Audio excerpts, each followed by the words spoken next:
Assalamu alaikum wa rahmatullahi wa barakatuh. Welcome to my channel Learn with Alauddin. আজকে আমরা আপনাদের সম্মুখে varsity admission, job preparation এবং কি বিভিন্ন প্রতিযোগিতামূলক পরীক্ষায় আসা এমন কিছু প্রশ্ন সমাধান করব যেই প্রশ্নগুলো হর হামেশাই আমাদের বিভিন্ন প্রতিযোগিতামূলক পরীক্ষা আসতে দেখা যায়। দেখেন, আমরা সকলে অনেক রুলস পড়ি, কিন্তু আলটিমেটলি কি হয়, পরীক্ষার হলে যখন আমরা প্রশ্ন ফেস করি তখন আমরা অনেক প্রশ্ন সমাধান করতে পারি না। এই কারণে আমাদের কি করতে হবে, অনেক বেশি প্রশ্ন সমাধান করতে হবে।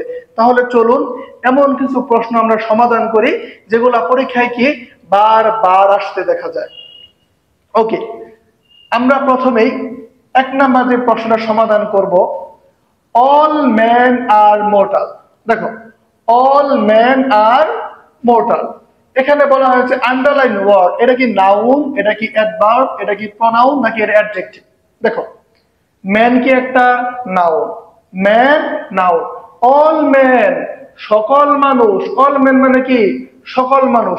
এটা কি করতেছে, ম্যানকে মডিফাই করতেছে। আমরা জানি যেটা নাউন সম্পর্কে তথ্য দেয়, কি দেয়, নাউন সম্পর্কে একটা তথ্য দেয়, ওটা কি হয়, অ্যাডজেক্টিভ হয়। এটা কি হয়, অ্যাডজেক্টিভ হয়। তার মানে অল এখানে কি হবে, অ্যাডজেক্টিভ হবে। উত্তর কি হইলো তাহলে, অ্যাডজেক্টিভ। ওকে, আমরা দুই নাম্বার প্রশ্নটা দেখি। দেখো, all spoke in his favour, সকলে তার পক্ষে কথা বলে। এইখানে দেখো অলটা কি, এইখানে অলটা কি, দেখো তো, স্পোক, এটা কি ভার্ব না? আমরা কি জানি ভার্বের আগে কি বসে, নাউন বসে, সাবজেক্ট বসে। সাবজেক্ট নাউন হয়, সাবজেক্ট কি হয়, নাউন অথবা প্রোনাউন হয়। এখন দেখো তো, এই অলটা কি নাউন, অলটা কি নাউন? অবভিয়াসলি না। নাউনের পরিবর্তে কি বসে বলো তো, নাউনের পরিবর্তে অবশ্যই কি অ্যাডভার্ব বসে না, এখানে কি বসবে, প্রোনাউন হবে। এটা কি হবে, এখানে উত্তর কি হবে, প্রোনাউন হবে, অ্যাডজেক্টিভ তো হবে না। ওকে, এখন তিন নাম্বারটা দেখো, হি ওয়াজ অল অ্যালোন, সে সম্পূর্ণ একা ছিল। হোয়েন আই স হিম, যখন আমি তাকে দেখেছিলাম তখন সে সম্পূর্ণ কি ছিল, একা ছিল। কি বলা হয়েছে, choose the correct part of speech of the underline word. এই যে আন্ডারলাইনকৃত শব্দটা কোন পার্ট অফ স্পিচ? দেখো, এইখানেও কি রয়েছে, অল রয়েছে। কি রয়েছে, অল। আমরা যদি চিন্তা করি অল মানে কি প্রোনাউন, তাহলে তো হবে না। দেখো, he was all alone, he was alone, সে একা ছিল। আমি অলটা যদি বাদ দিই, দেখো, হি ওয়াজ অ্যালোন, সে একা ছিল। হি ওয়াজ অল অ্যালোন, সে সম্পূর্ণই একা ছিল। তার মানে অলটা কি করতেছে, অ্যালোন কে মডিফাই করতেছে। অ্যালোন মানে অ্যাডজেক্টিভ, কেমন অবস্থা না, এটা অ্যাডজেক্টিভ। আর অ্যাডজেক্টিভ কে মডিফাই করে, অ্যাডভার্ব। অ্যাডজেক্টিভ কে যে মডিফাই করে তাকে কি বলে, অ্যাডভার্ব বলে। সে একা ছিল, কেমন একা, সম্পূর্ণ একা ছিল। তার মানে এটা কি হবে, একটা অ্যাডভার্ব হবে। উত্তর কি হবে তাহলে, এখানে কি হবে, নাউন হবে না, এখানে অ্যাডভার্ব হবে। প্রোনাউন তো হবে না, অ্যাডজেক্টিভ কি হবে না। উত্তর হবে বি নাম্বার, অ্যাডভার্ব। ওকে, এরপরে দেখো চার নাম্বার প্রশ্ন, you must work hard for success. কি হবে, you must work hard for success. Make it compound without changing the meaning. মানে কি বলতেছে এখানে বলো তো, এইটাকে কম্পাউন্ড সেন্টেন্স তৈরি করো। কম্পাউন্ড সেন্টেন্স কাকে বলে একটু যদি আমি দেখি, এই যে দেখতে পারবে, দেখো, compound sentence and or verb থাকবে। কি থাকবে, এন্ড অর ভার্ব থাকবে। যেহেতু ক্লোজ দুটি নির্ভরশীল, অর্থাৎ কাজের উপর সফলতা নির্ভরশীল, সেহেতু কম্পাউন্ড সেন্টেন্সে এন্ড বসবে। কি বসবে, এন্ড বসবে। দেখো, তুমি যদি এখানে দেখো, প্রথমে দেখো, work hard for the success, দুটা কি সেন্টেন্স হয়েছে, এন্ড অর ভার্ব কি রয়েছে না, এটা ভুল। ওয়ার্ক হার্ড টু সাকসেস, এখানে কি কম্পাউন্ড সেন্টেন্স মানে কি বলতো, দুইটা ডিপেন্ডেন্ট, হ্যাঁ, ইন্ডিপেন্ডেন্ট ক্লোজ থাকবে। দুইটা কি ইন্ডিপেন্ডেন্ট ক্লোজ রয়েছে, নাই। তার মানে এটাও ভুল। ওয়ার্ক হার্ড ফর সাকসেস, এইটাও ভুল। দেখো, ওয়ার্ক হার্ড, কঠোর পরিশ্রম করো, এন্ড ইউ উইল সাকসিড, তুমি সফল হবা। তার মানে এখানে কি রয়েছে, এন্ড রয়েছে। আমাদের সবসময় একটা জিনিস খেয়াল রাখতে হবে, সেটা কি জানো, পরীক্ষার হলের মাঝে কেন বাকিগুলো ভুলগুলো যখন তুমি বাদ ফেলাই দিবা যুক্তি সহকারে, তখন তোমার সঠিক উত্তরটা বাইরে পড়বে, বের করা সহজ হবে। তখন ওই প্রশ্নটা তুমি কি করতে পারবা না, কখনো ভুল যাবে না, তুমি 100% মার্ক পাবা। ওকে, তাহলে আমরা পরের প্রশ্ন সমাধান করি। দেখো 5 number, I dash remember the holiday I spent in your home. She said, okay, I remember, আমার কি হয়েছে, স্মরণে রয়েছে, দ্য হলিডে, ওই ছুটির দিনটা, I spend in your home, যেটা আমি তোমার সাথে তোমার বাড়িতে কাটিয়েছিলাম, ওই হলিডেটা কি হয়েছে, স্মরণে রয়েছে। এখন দেখো, ইভার, ইউজুয়ালি, হার্ডলি, অলওয়েজ, ইভার, ইউজুয়ালি, হার্ডলি, অলওয়েজ। এখন তুমি চিন্তা করে দেখো তো, ইভার আর হার্ডলি কোথায় বসে জানো, যেটা নেগেটিভ সেন্টেন্স। কি ধরনের সেন্টেন্স, নেগেটিভ অর্থ দেয়, নাবোধক অর্থ দেয়, ওইখানে ইভার বসে, হার্ডলি বসে। এটা কি নাবোধক হয়েছে? না, এইটা কিন্তু নাবোধক হয় নাই। এটা কি নাবোধক হয়েছে? এটা নাবোধক হয় নাই, এটা হাবোধক বুঝাইতেছে। এটা কি বুঝাইছে, হাবোধক বুঝাচ্ছে। ওকে, এইখানে দেখো ইভার আর হার্ডলি হবে না, বাকি রয়েছে ইউজুয়ালি আর অলওয়েজ। বাকি কি রয়েছে, ইউজুয়ালি, অলওয়েজ। এখন দেখো, আমি যদি বলি যে আমার ওই ঘটনাটা মাঝে মাঝে স্মরণ রয়েছে, এটা কি হয় বলতো? কোনো কিছুকে স্মরণ কি মাঝে মাঝে হয় না, হয় আমার স্মরণ রয়েছে সব সময়, না হলে কি আমি ভুলে গিয়েছি, দুইটার একটা। কিন্তু মাঝে মাঝে কিন্তু কোনো কিছু স্মরণ এমনটা না। অতএব কি হবে, I always remember the holiday I spend in your home, she said. উত্তর তাহলে কি হবে, অলওয়েজ হবে। ইভার আর হার্ডলি হবে না, ইউজুয়ালিও কি হবে না, হবে না। ওকে, উত্তর কি হবে, বি নাম্বার। পরে দেখো, চুজ দ্য অ্যাপ্রোপ্রিয়েট সেন্টেন্স। ঠিক আছে, এখান থেকে কোনটা সঠিক সেন্টেন্স, এটা তোমাকে কি করতে বলা হয়েছে, চুজ করতে বলা হয়েছে, পছন্দ করতে বলা হয়েছে। এখন দেখো, এখানে তোমার যেটা মনে রাখতে হবে, কাউকে কোনো কিছু জানানো অর্থে ইনফর্ম সামবডি অফ সামথিং হয়। যেমন দেখো, কাউকে কোনো কিছু জানানো বা কোনো কিছু সম্পর্কে অবহিত করতে inform somebody of something, inform somebody of something এভাবে বসে। এখন তুমি দেখো, inform, I shall inform this, এটা কি হবে না, ইনফর্ম কি হবে, সামবডি হবে, অফ সামথিং হবে। এই কি, এইটা কি স্ট্রাকচারগত ভুল।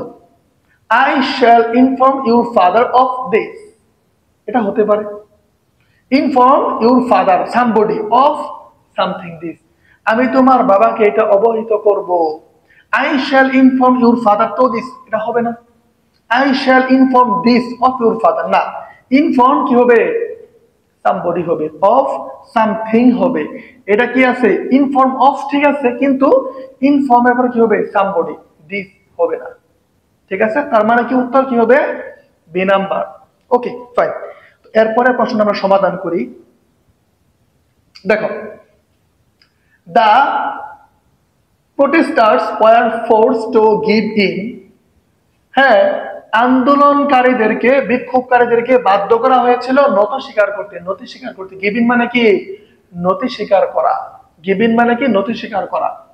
দ্য আন্ডারলাইন ফ্রেজ মিনস, এই যে আন্ডারলাইন ফ্রেজ, এটা দ্বারা কি বোঝায়, দেখো, তো রান অ্যাওয়ে, পালিয়ে যেতে না, ওদেরকে বলা হয়েছে কি স্বীকার করতে, নতি স্বীকার করতে। তো রান অ্যাওয়ে করতে বলা হয় নাই। তো ডু সামথিং আনউইলিং, অনিচ্ছাকৃত কোনো কিছু করতে বলা হয়েছে না, অনিচ্ছাকৃত কোনো কিছু করতে বলা হয়নি। তো রিট্রিট, পশ্চাৎপসরণ করতে বলা হয়েছে না। তো অ্যাকসেপ্ট, গ্রহণ করতে।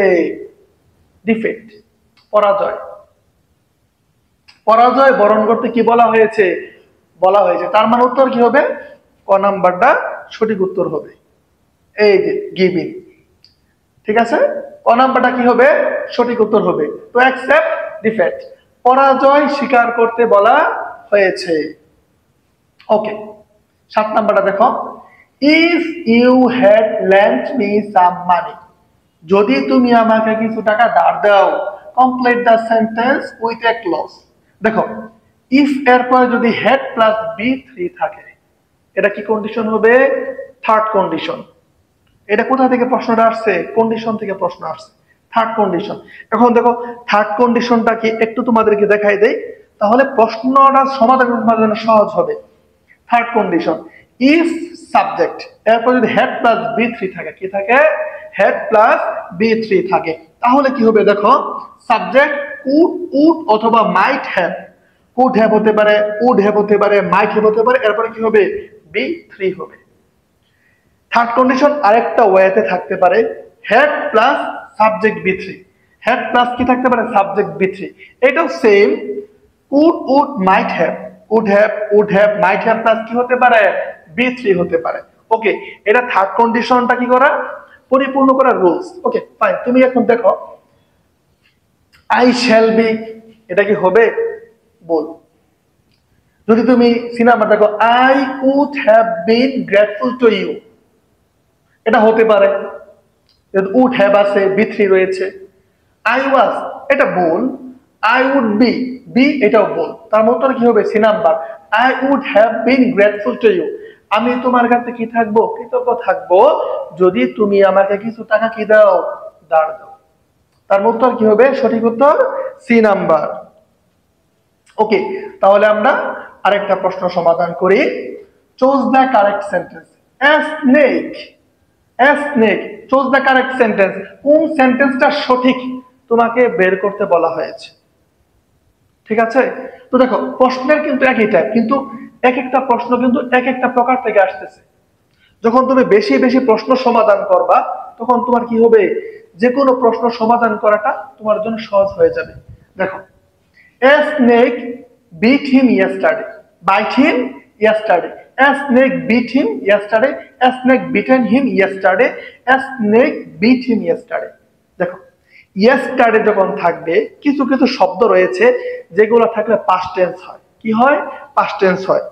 আর দেখো, বাইট, বিট, বিটেন, বাইট কিন্তু প্রেজেন্ট। এই তো দেখো ব্যাখ্যাটা দেওয়া রয়েছে, কোন সেন্টেন্সে ago, before, long ago, see long since, yesterday, previous day, the day before প্রভৃতি অথবা অতীতকাল উল্লেখ থাকলে ভার্বের কি হবে? পাস্ট ইনডিফিনিট টেন্স হবে। এখানে bite present, bit past, bitten কি? Past perfect. দেখো তো, ইয়েস্টারডে থাকলে কি হবে? পাস্ট হবে। কি হবে? পাস্ট হবে। এখন তুমি দেখো তো, বাইট হবে বল, বিটেন হবে বল, এটা তো কোনো এরকম নাই। উত্তর কি হবে? খ number, a snake bit him yesterday, গতকালকে একটা সাপ তাকে কামড় দিয়েছিল। ওকে, উত্তর তাহলে কি পাইলাম? খ। ওকে, 9 নাম্বার প্রশ্নটা সমাধান করি। হিজ অ্যাপিয়ারেন্স, তার যে উপস্থিতিটা, ইজ আনস্মাইলিং, এটা কি? মানে খুব আনস্মাইলিং, সে হাসি খুশি না, এমন থাকে না গম্ভীর ভাব এরকম, মানে তার মুখে কোনো হাসি খুশি নাই। বাট কিন্তু দেখো, এখানে খেয়াল রাখতে হবে যে একটা সেন্টেন্সে বাট কখন বসে জানো?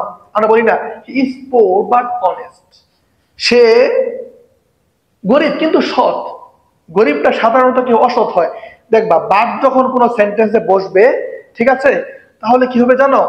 বাটের আগের যেই সেন্টেন্সটা থাকবে এবং পরের যে সেন্টেন্সটা থাকবে, দুইটা বিপরীত অর্থ প্রকাশ করবে।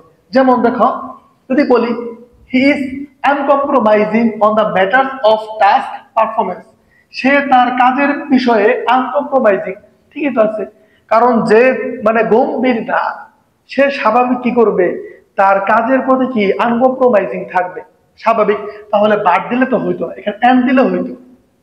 He looks very serious on most occasions, তাকে অনেক অকেশনে কি দেখায়? খুব বেশি সিরিয়াস দেখায়। তাহলে বাদ তো হলো না। যদি বলতাম his appearance in is unsmiling and, তার উপস্থিতিটা কি? মানে কোনো হাস্যকর না, এবং সে কি থাকে? বিভিন্ন অনুষ্ঠানে অনেক বেশি সিরিয়াস থাকে। এন্ড দিলে কিন্তু হইতো। বাকি বিপরীত অর্থ প্রকাশ করে। এখন দেখো, people R afraid of him, লোকজন তাকে ভয় পায়, স্বাভাবিক তো। কিন্তু দেখো, যেহেতু বাট আছে, তার মানে কি? আগের অর্থ আর পরের অর্থ কি থাকবে? বিপরীত থাকবে। দেখো, his heart is full of compassion for others. তার হৃদয়টা, হিজ হার্ট ইজ ফুল, পরিপূর্ণ, অফ কম্প্যাশন, সহানুভূতিতে, ফর আদার্স, অন্যদের জন্য তার হৃদয়টা সহানুভূতিতে পরিপূর্ণ। এটা কি বিপরীত বুঝাইতেছে না? কারণ তার মুখে কোনো হাসি খুশি নাই, তার উপস্থিতিটা এরকম, কিন্তু তার হৃদয়টা অন্যদের জন্য সহানুভূতিতে পরিপূর্ণ। ওকে, ফাইন। এখন আমরা পরে এখানে এভাবে বলা আছে যে বাট দ্বারা সাধারণত দুটি বিপরীত শব্দকে যুক্ত করে, যেমন he is poor but honest. আর যদি সমজাতীয় বিষয়কে যুক্ত করে তাহলে এন্ড হয়, যেমন I was sad and unhappy, আমি অসুখী ছিলাম এবং দুঃখিত ছিলাম, তখন এন্ড হইতো। যেহেতু বাট, তার মানে কি হবে? দুইটা বিপরীত শব্দকে যুক্ত করবে। ওকে, 9 নাম্বারটা দেখি। He works hard all day round, সে সারাদিন অনেক পরিশ্রম করে। দেখো তো এখানে হার্ড বলে, the underline word is an noun, pronoun, adjective নাকি অ্যাডভার্ব? দেখো হার্ড, সে পরিশ্রম করে, অনেক কঠিন পরিশ্রম করে। এই হার্ডটা কাকে মডিফাই করতেছে বলো তো? ওয়ার্কস, কাজ করে। সে কাজ করে, কেমন কাজ করে? হার্ড, সে হার্ড ওয়ার্কার, সে অনেক কাজ করে, কঠিন কাজ করে। তার মানে কি করতেছে? যে ভার্বকে মডিফাই করে। কাকে মডিফাই করতেছে? সে কি কঠিন? না। সে কি দিন কি কঠিন? না। সে কঠিন কাজ করে, অনেক কাজ করে। তার মানে এই হার্টটা কাকে মডিফাই করতেছে? ভার্বকে মডিফাই করতেছে। ভার্বকে যে মডিফাই করবে সে কি হবে? অ্যাডভার্ব। সে কি হবে? অ্যাডভার্ব। নাউন না, প্রোনাউন না, অ্যাডজেক্টিভ না। ওকে, ডি নাম্বার হবে সঠিক উত্তর। Okay, fine. আমরা এই প্রশ্নটা সমাধান করি। Do you enjoy teaching? Do you enjoy teaching? তুমি কি টিচিং এই প্রফেশনটা, শিক্ষকতাটাকে এনজয় করো? হিয়ার টিচিং ইজ এন, দেখো নাউন, পার্টিসিপল, অ্যাডজেক্টিভ, জিরান্ট। দেখো আমাদের জিরান্ট এবং পার্টিসিপল নিয়ে একটা দ্বন্দ্ব থাকে, দ্বিধা থাকে। দেখবা যেটা নাউনের কাজ করবে, যেটা কিসের কাজ করবে? নাউনের কাজ করবে। মনে রাখো, যেটা নাউনের কাজ করবে সেটা কি হবে? জিরান্ট। আর যেটা অ্যাডজেক্টিভের মতো কাজ করবে সেটা কি হবে? পার্টিসিপল। এই যে এখানে এটা নাউনের কাজ করতেছে না, কারণ কি? অবজেক্ট কি হয়? নাউন হয়। অবজেক্ট কি হয়? নাউন হয়। এই ডু ইউ এনজয় টিচিং, এখানে কি এটা নাউনের কাজ করতেছে না? তুমি কি এনজয় করো শিক্ষকতা? কি দ্বারা প্রশ্ন করলে কি পাওয়া যায়? নাউন পাওয়া যায়। অতএব উত্তর কি হবে? এটা এ নাম্বার। এটা কি হবে? জিরান্ট হবে। ভার্বের সাথে আইএনজি যুক্ত হয়ে, যদি দেখো ভার্বের সাথে আইএনজি যুক্ত হয়ে যদি নাউনের কাজ করে তবে কি হবে? জিরান্ট। আর যদি ভার্বের সাথে আইএনজি যুক্ত হয়ে অ্যাডজেক্টিভের কাজ করে তবে কি হবে? পার্টিসিপল। তার মানে এটা কি হবে? জিরান্ট হবে। এই যে দেখো, ভার্বের সাথে আইএনজি একই সাথে বসে যদি নাউন এর নে কাজ করে তখন তাকে জিরান্ট বলে। যেমন walking is a good, walking is good habit, হাঁটা হচ্ছে একটা ভালো অভ্যাস। অন্যভাবে যদি তুমি চিন্তা করো, ট্রানজিটিভ ভার্ব এর অবজেক্ট হিসাবে সাধারণত জিরান্ট বসে। এখানে বাক্যের এনজয় ভার্বটি একটি ট্রানজিটিভ ভার্ব। ট্রানজিটিভ ভার্ব যেটা অবজেক্ট গ্রহণ করে, তার অবজেক্ট কি হয়? জিরান্ট হয়। তার মানে এটা কি? এনজয়, এটা ভার্ব অবজেক্ট গ্রহণ করতেছে না, টিচিং। তার মানে এইটাও কি? জিরান্ট। তুমি যেইভাবে ধরতে পারো না কেন, এটা কি হবে? জিরান্ট হবে। আজকে আমরা 10টা প্রশ্ন সমাধান করলাম। যদি আপনারা আরো চান যে না স্যার এই প্রশ্নগুলো আমাদের সমাধান করে আপনারা উপকার পেয়েছেন, তাহলে অবশ্যই আপনারা কমেন্টে জানাবেন। আমি তাহলে সামনে এরকম আরো অনেক ভিডিও নিয়ে আপনাদের সম্মুখে আসব, যেই প্রশ্নগুলো আপনারা সমাধান করলে আপনাদের ভার্সিটি অ্যাডমিশন এবং বিভিন্ন প্রতিযোগিতামূলক পরীক্ষায় আপনারা এগিয়ে থাকবেন। মনে রাখবেন, প্রশ্ন সমাধানের কোনো বিকল্প নেই। যে যত বেশি প্রশ্ন সমাধান করবে সে কি হবে? তত প্রতিযোগিতামূলক পরীক্ষা এগিয়ে থাকবে। সকলেই ভালো থাকবেন। আল্লাহ হাফেজ।